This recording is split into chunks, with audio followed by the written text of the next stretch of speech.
Today, you're going to be making your Foursquare digital sketch. You're going to be making your Foursquare digital sketch in PowerPoint. So the first thing that you obviously need to do is open up PowerPoint. When you open up PowerPoint, the second thing that you want to do once it's open is you want to change the format from this widescreen slide to the standard. So what you want to do is go up to the Design tab. Then you want to come all the way over to the Slide Size tab and then bring it down to standard. Okay, that'll get rid of that widescreen format. Okay, the second thing that I want to do is I want to change the layout. I don't need all these text boxes on there. So I'm going to come back up here to home. I'm going to go to layout and I'm going to make it so that we have just the title only. Okay, in the title, I'm going to go ahead and put my first and last name. Okay, and then I need to think about what principle of design I want to choose to depict in my artwork. This is going to be the principle of design that you use in your Foursquare drawing. Okay, so for mine, I'm going to choose repetition. And I'm going to put that up there at the top. And then I'm just going to scoot this all the way up as far as I can go. Now what I need to do is go and find some pictures. You are welcome to use pictures, personal pictures that maybe you have on your phone, or maybe you've taken photography class and you want to use some of those, or you can use pictures from the internet.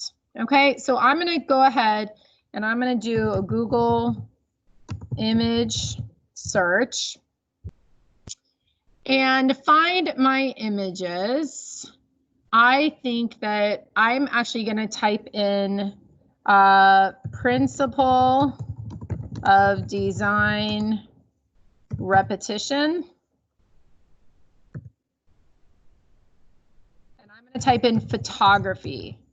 I want you to use photos, not drawings or other artworks. Okay, so we're going to find some photos.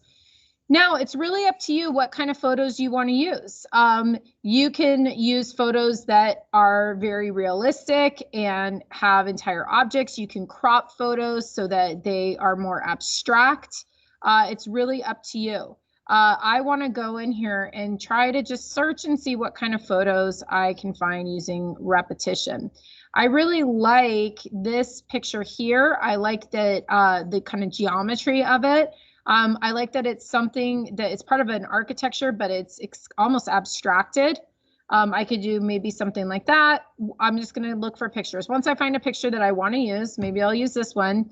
I'm going to go ahead and I'm going to copy it. And then I'm going to come back to my PowerPoint and I'm going to paste it in there. Okay. Once I have it in there, I need to turn it into a square format. So I'm going to just double click on the picture.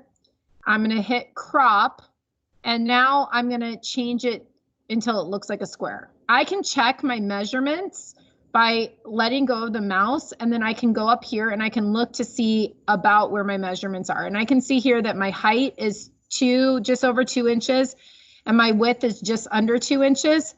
So I'm actually going to bring my height just a tad, tiny bit more in. That's pretty close. 196 and 195 is pretty close. I can also shift this up and down if I want to change my viewpoint or my composition.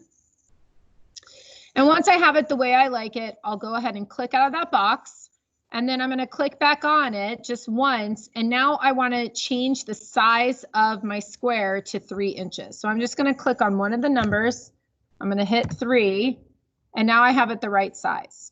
Okay. The next thing that I need to do is change my picture from a color photo to a black and white picture. Since we're using graphite, we want to make sure that we are using our pictures in black and white so that we can see all those gray tones. So I'm going to double click on the picture. I'm going to come over here to color, and then I'm going to choose black and white.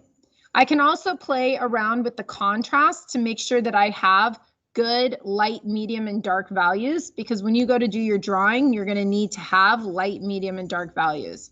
So I might play around with some of the contrasts and make sure that I have some nice light, medium, and dark values. Some are probably around there. Okay. So I would do the same thing for my other pictures. Okay. So I am going to just copy and paste. I've already found some other pictures in here. Actually, click out of there. And you want to arrange them in an interesting way, okay? So if you notice on mine, I have all 4 of my pictures demonstrate the principle of design of repetition. And I have 2 that have very geometric shapes and 2 that, well, this is pretty geometric, but kind of more circular shapes versus more square or rectangle shapes.